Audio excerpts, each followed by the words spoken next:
छत्रपती शिवाजी महाराज की, छत्रपती शिवाजी महाराज की जय। बाळासाहेब ठाकरे यांचा जय भारी, जय भारी। आज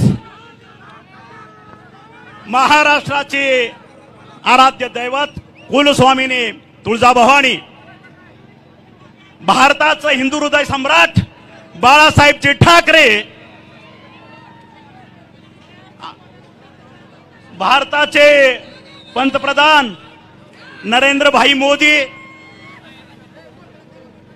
आमच्या महाराष्ट्राचे लाडके मुख्यमंत्री एकनाथजी भाई शिंदे, आमच्या महाराष्ट्राचे लाडके मुख्यमंत्री ज्यांनी हा योग घडवून आणला ते देवेंद्रजी फडणवीस साहेब, आणि गेले 30-40 वर्ष महाराष्ट्राची विकासाची धुरा सांभाळणारे आमचे डॅशिंग दुसरे उपमुख्यमंत्री अजितदादा पाटील साहेब, पवार साहेब। आणि ज्यासाठी आपण एकत्र जमलेलो आहोत, त्या आज ज्याच्यासाठी आपण आज मतदान मागणार आहोत, त्या आमच्या भगिनी अर्चनाताई पाटील आणि अनेक वक्त्यांची आमदारांची नावं घेत नाही, आदरणीय व्यासपीठ म्हणतो। आणि ह्या ठिकाणी लाखोच्या संख्येनं उपस्थित असलेला माझा शिवसैनिक आणि ह्या घड्याळाला बटन दाबणारे माझे सर्व मतदार बंधू भगिनींनो, शेतकरी बंधू भगिनींनो, खरं तर तो विषय अजून वेळ यायच्या त्या गोष्टीला थोडा परखड बोलतो।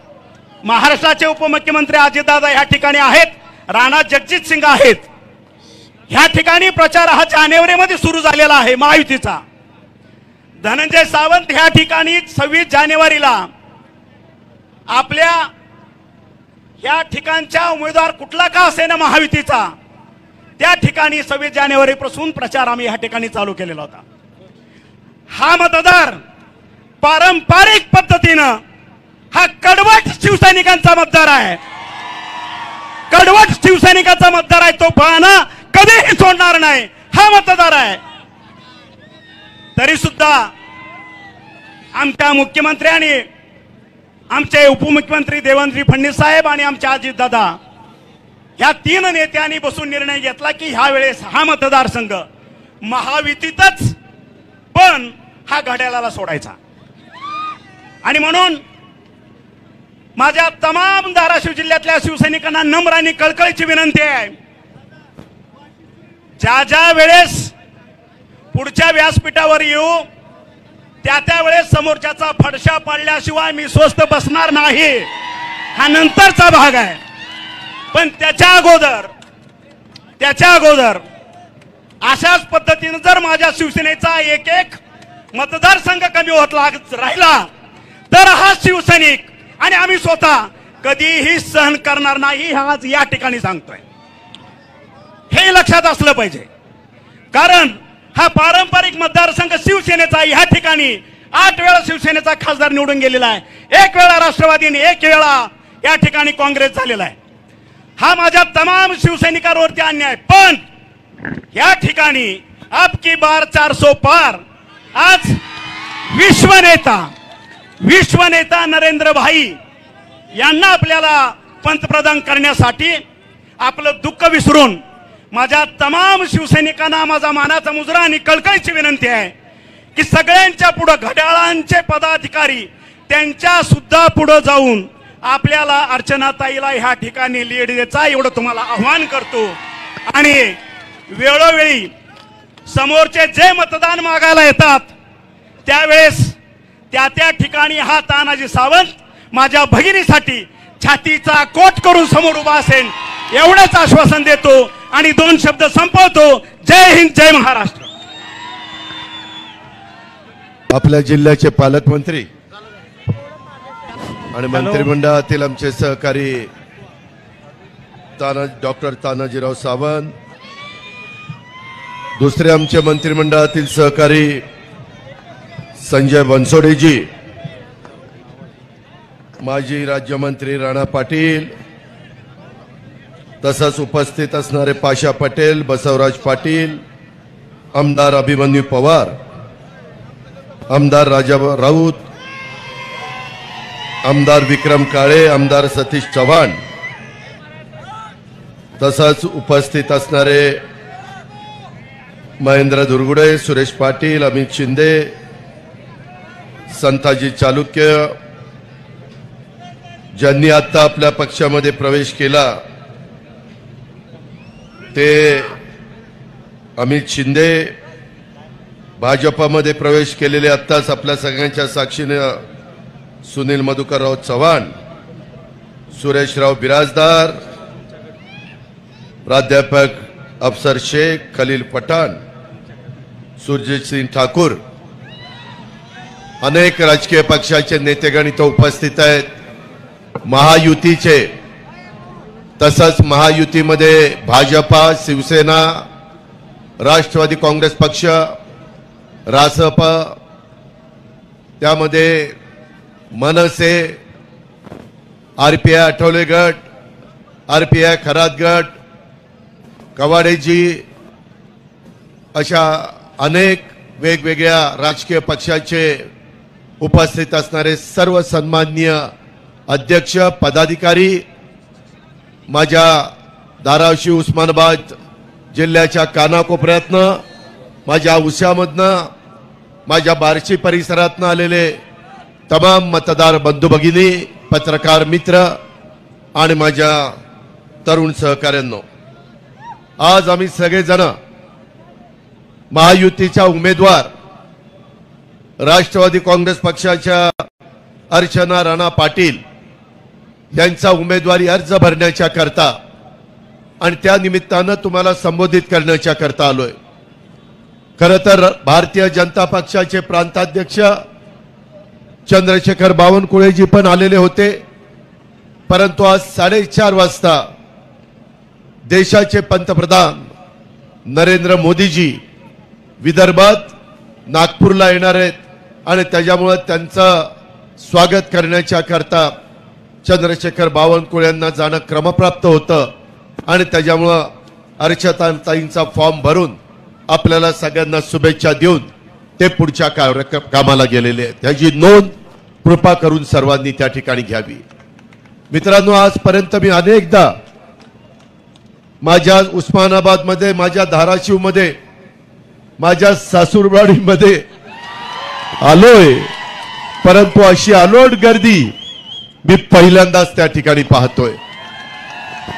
जबरदस्त महायुतीच्या सगळ्या आमच्या आमदारांनी, आमच्या सहकाऱ्यांनी, आमच्या पालकमंत्र्यांनी, आमच्या इतर मंत्र्यांनी परिश्रम घेतले आणि लोकांनी पण उत्स्फूर्तपणाने प्रतिसाद दिला. त्याबद्दल पहिल्यांदा तुमचं स्वागत देखील करतो आणि तुम्हाला मनापासून धन्यवाद देखील देतो. मित्रांनो, एक गोष्ट लक्षात घ्या, ही निवडणूक गावकीची भावकीची निवडणूक नाही. ही देशाच्या 140 कोटी जनतेचं पुन्हा 5 वर्षाच्या करता कोणाच्या हातामध्ये कारभार द्यायचा आहे. जसं घरामध्ये कारभारी योग्य असेल तर घर चांगल्या पद्धतीने चालतं, कारभारी योग्य असेल तर घरामध्ये आर्थिक सुबत्ता, सुख शांती नांदत असते. कारभारी जर पार्सलिटी करत असेल, एकाला एक न्याय दुसऱ्याला दुसरा न्याय, तर ते घर नीट टिकत नाही. तसंच तुमचा माझा भारत देश हे आपल्या सगळ्या भारतीयांचं घर आहे आणि त्याच्यामध्ये गेले 10 वर्ष नरेंद्र मोदी साहेबांनी ज्या तडफेने ह्या देशाचं नेतृत्व केलं, ह्या देशाचा नावलौकिक जगामध्ये वाढवण्याचं काम केलं. आज जगात कुठल्याही देशामध्ये गेला तर आपल्याकडे बघण्याचा दृष्टिकोन अतिशय आदराचा, अतिशय रिस्पेक्टचा हा त्या ठिकाणी झालेला आहे.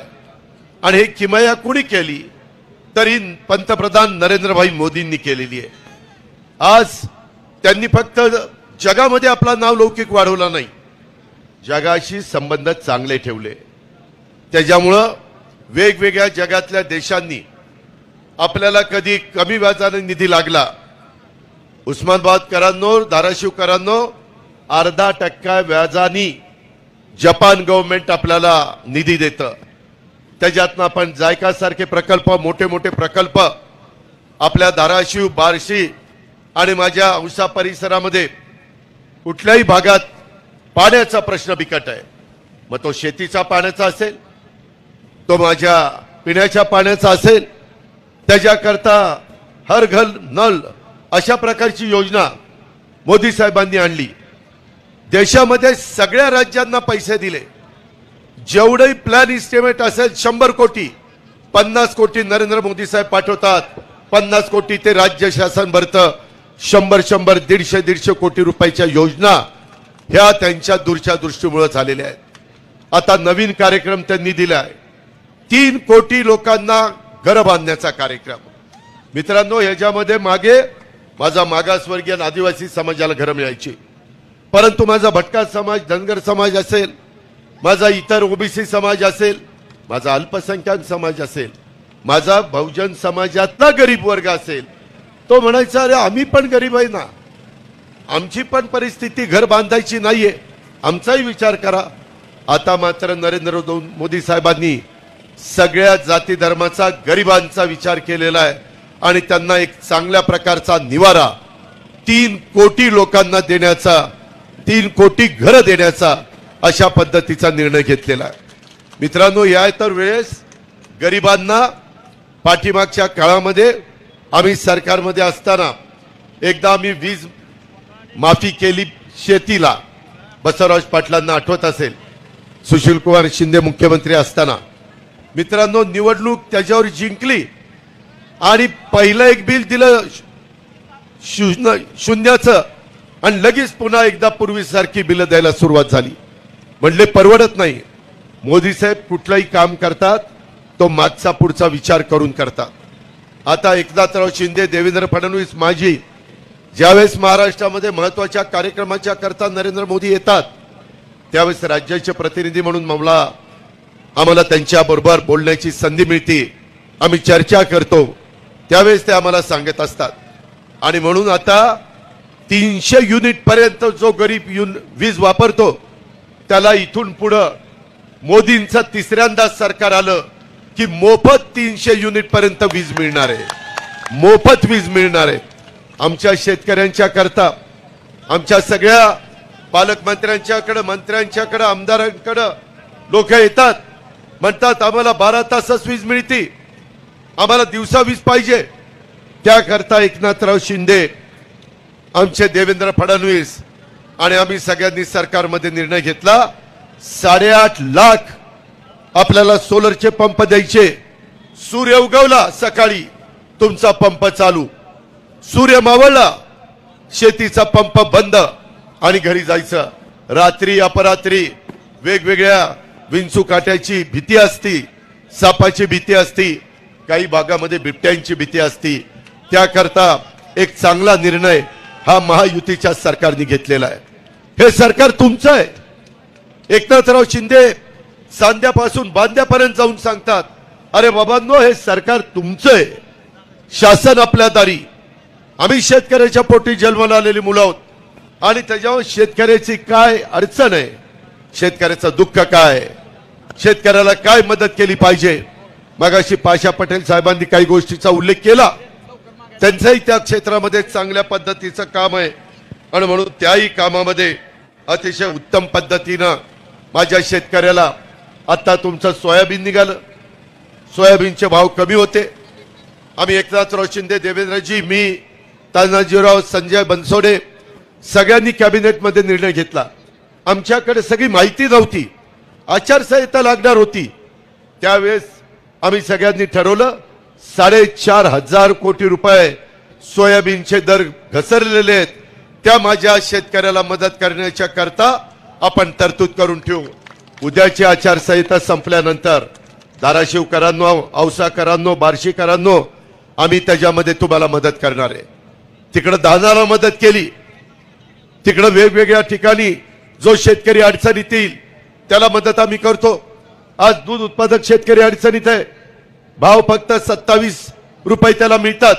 5 रुपये लिटरला राज्य शासन गाईच्या दुधाच्या करता सरकारच्या तिजोरीतनं माझ्या दूध उत्पादक शेतकऱ्याला परवडलं पाहिजे म्हणून देण्याचं काम करतोय.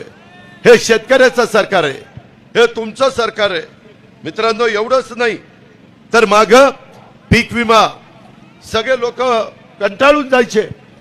शेवटी आम्ही निर्णय घेतला, माझ्या मराठवाड्यातल्या लोकांना, विदर्भ, पश्चिम महाराष्ट्र, कोकण यांना पीक विम्याच्या करता त्रास द्यायचा नाही. आता 1 रुपयामध्ये पीक विमा मी तुमचा उतरवतो. हजारो कोटी रुपये राज्य सरकार आणि केंद्र सरकार तुमचं भरतं. मध्ये अडचण आली, राणा पाटलांनी त्याच्यामध्ये प्रयत्न केला, त्याच्यामध्ये काही प्रमाणात यश आलं. 350 कोटी रुपये या भागातल्या शेतकऱ्यांना पीक विम्याचे मिळाले. त्याच्यानंतर अजूनही केस चालू आहे. अजून पैसे कसे मिळतील याबद्दलचा कोर्टामध्ये आपण लढतोय, चांगल्या प्रकारचे वकील देतोय.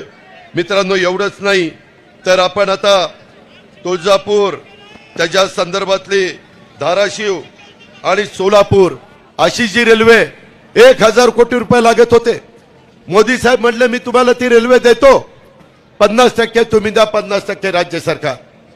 आम्हाला सगळ्यांनी सांगितलं की त्याच्यामध्ये पालकमंत्री तानाजीराव असतील, तिथं बाकीचे माझे सहकारी अभिमन्यू पवार असतील, राजा राऊत असतील, राणा पाटील असतील, आमचे वेगवेगळे आमचे सहकारी असतील, त्याच्यामध्ये सगळ्यांनी सांगितलं की बाबा ह्यामध्ये मदत झाली पाहिजे.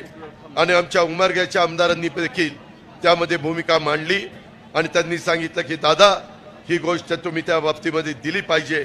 आणि तशा पद्धतीनं निम्मे पैसे राज्य सरकारच्या तिजोरीतनं, म्हणजे 500 कोटी जर केंद्राने दिले तर 500 कोटी आम्ही त्याच्यामध्ये देणार. आणि अशा प्रकारे आपली उस्मानाबाद, त्याच्यामध्ये तुळजापूर, सोलापूर, धाराशिव अशा पद्धतीची ही रेल्वे ह्याचं काम आपण सुरू करतोय. मित्रांनो, इथपर्यंतच आम्ही थांबलो नाही. उद्याच्याला तुम्ही म्हणाल महायुतीचे उमेदवार म्हणून अर्चनाताई पाटलांना का निवडून द्यायचं. मित्रांनो, देशामध्ये मोदी साहेबांचं तिसऱ्यांदा सरकार येणार आहे. आजच पहिल्या टप्प्यातलं मतदान माझ्या विदर्भामध्ये चाललेलं आहे. हवा मोदी साहेबांची आहे. हवा त्या ठिकाणी आपल्या कमळ, घड्याळ आणि धनुष्यबाण आणि शिट्टी ह्याची हवा आहे. त्याकरता आपल्याला सगळ्यांना कसोशीनं प्रयत्न करायचा आहे. आणि हा प्रयत्न करत असताना मंगळवार दिनांक 7/5/2024 ला मे महिन्याच्या पहिल्या आठवड्यामध्ये सकाळी 7 ते 6 मतदान आहे. थोडासा आपला उमेदवार उशिरा जाहीर झालाय, त्यामुळं त्याच्यामध्ये आता लोकांच्या पर्यंत सगळ्यांनी मिळून पोचावं लागणार आहे. महायुतीच्या प्रत्येक कार्यकर्त्याला कष्ट घ्यावे लागणार आहेत, रात्रीचा दिवस करावा लागणार आहे. उमेदवाराला देखील जास्त वेळ त्या ठिकाणी द्यावा लागणार आहे. शेवटी मतदार राजा, त्याचं महत्व, त्याचा अधिकार, त्याचा मान सन्मान हा निश्चितपणे उजवा असतो. आणि घटनेचे शिल्पकार डॉक्टर बाबासाहेब आंबेडकरांनी तो प्रत्येकाला दिलेला आहे. त्याकरता आपल्याला आता राहिलेल्या दिवसामध्ये प्रचंड काम करायचंय. उन्हाची तीव्रता वाढलेली आहे, उष्मा त्या ठिकाणी वाढलेला आहे, परंतु त्याच्यातून आपल्याला मार्ग काढायचा आहे. मित्रांनो, हे सगळं करत असताना आम्ही सगळ्या महाराष्ट्रात फिरतोय. काल मी पुण्यामध्ये होतो, मुख्यमंत्री मी, देवेंद्रजी, नंतर सातारला गेलो आणि नंतर देवेंद्र आणि मी त्या ठिकाणी सांगलीला गेलो. आज देवेंद्रजी विदर्भामध्ये, अशा वेगवेगळ्या भागामध्ये आमचे दौरे चाललेले आहेत. आपण गाफील राहू नका. समोरचा उमेदवार वाटेल ते अशा प्रकारचे आश्वासन देईल, परंतु त्यांच्या हातामध्ये तसं काही नाहीये, कारण ते आज विरोधी पक्षामध्ये आहेत. आणि त्याकरता आपलं जे उजनीचं पाणी आहे, जे पाठीमागं आपण या शहराला आणण्याचा प्रयत्न केला, परंतु तेवढं पाणी आणून आपली तहान भागलेली नाहीये. आपल्याला मोठ्या प्रमाणावर कृष्णा भीमा स्थिरीकरणाचं पाणी आणायचं आहे. काल मी टेंबू, ताकारी, म्हैसाळमध्ये जवळपास 8 TMC पाणी देवेंद्रजींनी, आम्ही एकनाथरावांनी तिथं 1 लाख एकर जमीन ओलिताखाली आणण्याचं काम त्या ठिकाणी केलंय आणि त्या कामाला सुरुवात केली. तशा पद्धतीनं माझ्या धाराशिव, उस्मानाबाद मध्ये ते कृष्णा भीमा स्थिरीकरणाचं पाणी त्याच्या टनेलच्या माध्यमातून इकडे आणल्याशिवाय गत्यंतर नाही. त्याकरता राज्य सरकारचा मी 8 वर्ष 8 वेळेला अर्थमंत्री म्हणून अर्थसंकल्प सादर केलाय. धाराशिवकरांनो, उस्मानाबादकरांनो, मला आपल्याला सांगायचंय की याच्यामध्ये एकटं राज्य सरकार कमी पडेल म्हणून केंद्रामधनं नरेंद्रभाई मोदी आणि अमित शहा यांची मदत आपल्याला लागणार आहे. त्याकरता त्यांच्या विचाराचा खासदार हा त्या ठिकाणी गेला पाहिजे. त्या विचाराचा खासदार अर्चना राणा पाटील ह्या आहेत. त्याच्यामुळं त्यांच्या घड्याळाच्या चित्राच्या शेजारचं बटन आपण दाबण्याचं काम तुम्ही करायचंय. आपण माग ग्रामपंचायती, तालुका पंचायत, नगरपालिका, नगरपंचायत ह्यामध्ये एकमेकाच्या विरोधामध्ये लढलो, परंतु ती गावची निवडणूक होती, ती तालुक्याची निवडणूक होती, जिल्हा परिषद ती जिल्ह्याची निवडणूक होती. ही आता देशाची निवडणूक आहे. आम्ही सगळे आमचे हेवेदावे बाजूला ठेवले. मी देखील विकास पुरुष म्हणून नरेंद्र मोदी साहेबांच्या बरोबर सरकारमध्ये सहभागी होण्याचा निर्णय घेतलेला आणि आज आम्ही सगळेजण काम करतोय. शेवटी लोकांचे प्रश्न सुटले पाहिजे, लोकांचं काम झालं पाहिजे. आणि सध्या आपण पाठीमागच्या काळामध्ये डॉक्टर साहेबांना निवडून दिलेलं होतं, त्यावेळेस सासऱ्याला निवडून दिलं, आता सुनेला निवडून द्या. 4 दिवस सासूचे असतात, आता सुनेचे दिवस आलेले आहेत आणि त्यांच्या घड्याळाच्या चित्राच्या शेजारचं बटन दाबा. त्याच्यामध्ये आपली घरची सून आहे. काही लोक बाहेरची सून म्हणतात, परंतु कुठल्याही सुना ह्या आपल्या घरच्या असतात. कधी सुनेला बाहेरचं म्हणायचं नसतं, परंतु काही काही लोक तशा पद्धतीनं बोलायला लागलेले. त्याचा विचार माझ्या आया बहिणींनी केला पाहिजे. आया बहिणींनो, त्याच्यामध्ये पंतप्रधान नरेंद्र मोदींनी 2029ला 1/3 जागा लोकसभेमध्ये आणि विधानसभेमध्ये ह्या महिलांना दिलेल्या आहेत. राज्यातल्या देशातल्या महिला आता त्याच्यामध्ये 1/3 तिथं त्यांना आरक्षण दिलंय आणि त्याच्यामुळं मोठ्या प्रमाणावर घर आणि मूल बघून आमची महिला राहत होती, चूल आणि मूल बघून. आता मात्र ती देशाचा, राज्याचं प्रतिनिधित्व करणारे ही किमया नरेंद्र मोदी साहेबांनी केली. म्हणून उद्याची निवडणूक आपल्या सगळ्यांच्या दृष्टीने महत्वाची आहे. अफवांच्यावर विश्वास ठेवू नका, गाफील राहू नका. राजाभाऊ राऊत बार्शी मधनं देखील तुम्ही ताकद त्या ठिकाणी दिली पाहिजे. तुम्ही त्या बाबतीमध्ये जबाबदारी घेतली पाहिजे. बाकीचे सगळेजण तुम्हाला साथ द्यायला आहेत. आमचे बसवराज पाटील, आमचा डॉक्टर अफसर शेख, आमचे त्या भागातले लोकप्रिय आमदार, आमची भावकी अभिमन्यू पवार, त्यांनी देखील औषधामधनं 1 लाखाचं लीड दिलं पाहिजे. 1 लाखाचं लीड. त्यामध्ये कुठली अडचण येता कामा नये. उमरग्यामध्ये आमचे आमदार त्या ठिकाणी आहेत, त्याच ज्ञानराज चौगुले आणि तिथं आमचा सुरेश बिराजदार आहे. ह्या निवडणुकीला मी सुरेश बिराजदाराला तयारी करायला सांगितली होती, परंतु काही अडचण आली, मी त्याला थांबवलं. पण जाहीरपणे तुम्हाला सांगतो, सुरेशला मी थांबवलेलं असलं तर उद्याच्या काही काळामध्ये मी त्याला विधिमंडळामध्ये नेल्याशिवाय गप्प बसणार नाही. त्याचा मान सन्मान शेवटी आम्ही ठेवणार. आम्ही कुणाला वाऱ्यावर सोडणारी माणसं नाहीत. आम्ही दिलेला शब्द पाळणारी माणसं आहोत. त्याची ओळख उभ्या महाराष्ट्राला आहे आणि त्यामुळं माझं आपल्याला सगळ्यांना आग्रहाची विनंती आहे. आम्ही अनेक महत्वाचे प्रश्न सोडवलेले आहेत. आपल्या भागामध्ये कांद्याचा प्रश्न आहे. कांद्याच्या बाबतीमध्ये आम्ही मोदी साहेबांना सांगितलं, आता निर्यात बंदी उठवा. त्याच्यामध्ये कांदा अडचणीत आला तर कांदा उत्पादक शेतकऱ्याला पण आपण मदत केली पाहिजे. ही भूमिका आपल्या राज्याचे मुख्यमंत्री एकनाथराव शिंदे, देवेंद्रजी आणि आम्हा लोकांची सगळ्यांची आहे. त्यामध्ये देखील आपण मदत करू. काही काळजी करू नका अशी माझी आपल्याला विनंती आहे. आता एकच आपण लक्षात ठेवायला पाहिजे की त्या बाबतीमध्ये कुठल्याही परिस्थितीमध्ये कुठली धून जर आली तर ती धून जर कुठली असेल तर ती निव्वळ आपल्या उस्मानाबादकरांची अर्चना पाटील सून हिला निवडून देण्याचं काम आपल्याला सगळ्यांना करायचंय. आपण स्वतः उमेदवार आहोत असं समजून आपण त्यामध्ये मदत करा. रवी गायकवाडांची पण मी सतत बोलतोय. मी त्यांनाही आव्हान केलेलं आहे, त्यांनाही विनंती केलेली आहे. आजच सकाळी माझं देवेंद्रजींशी पण बोलणं झालं, आपले नेते एकनाथराव शिंदेशी पण बोलणं झालं. शिंदे साहेब मला म्हणाले मी त्यांच्याशी बोलून घेतो. ठीक आहे, प्रत्येकाला वाटतं आपल्याला संधी मिळावी, परंतु जागा मर्यादित असतात. त्याच्यामध्ये तानाजीरावांचे पुतणे हे पण प्रयत्न करत होते. बाकीचे पण अनेक जणांना तशा पद्धतीचे आमच्या विक्रमला पण वाटत होतं मलाही तिकीट मिळावं, परंतु जागा एकच असते, त्याकरता हा निर्णय घेतलेला आहे. ज्या प्रचंड संख्येने तुम्ही आजच्या सभेला प्रतिसाद दिलाय तो प्रतिसाद शेवटपर्यंत टिकला पाहिजे. रोज टेम्पो वाढत गेला पाहिजे आणि तो टेम्पो वाढत असताना आपण कुठं गाफील राहू नका, आपण कुठं कमी पडू नका. आपण त्यांना दाखवून देऊ की कशा पद्धतीनं हे सगळेजण एक चांगलं काम नरेंद्र मोदींच्या नेतृत्वाखाली चाललेलं असताना मिठाचा खडा टाकण्याचं काम हे जे काही विरोधक करतायत त्या विरोधकांना जागा दाखवण्याचं काम आपण करायचंय. मित्रांनो, या भागामध्ये आपल्याला पाणी आणायचंय. ते पाणी आणण्याच्या करता अर्चनाताई पाटील या लोकसभेमध्ये जाऊन आपल्याला मदत करतील. राज्यात आम्ही तुम्हाला मदत करू. त्याचबरोबर रेल्वेचे प्रश्न आपल्याला मार्गी लावायचे आहेत, नॅशनल हायवेचे प्रश्न आपल्याला मार्गी लावायचे आहेत. त्याच्यामध्ये मोठ्या प्रमाणावर इथं कारखानदारी आली पाहिजे. अशा पद्धतीचं उद्योगाला पोषक अशा प्रकारचं वातावरण माझ्या तरुण तरुणींच्या हाताला रोजगार मिळण्याच्या करता आपल्याला काम करायचंय. मुद्रा लोन पहिलं 10 लाखाचं होतं, आता 20 लाख रुपये मुद्रा लोन हे मोदी साहेबांनी केलेलं आहे. कितीतरी गोष्टी मोदी साहेबांच्या दूरच्या दृष्टीतनं या देशाला मिळालेल्या आहेत.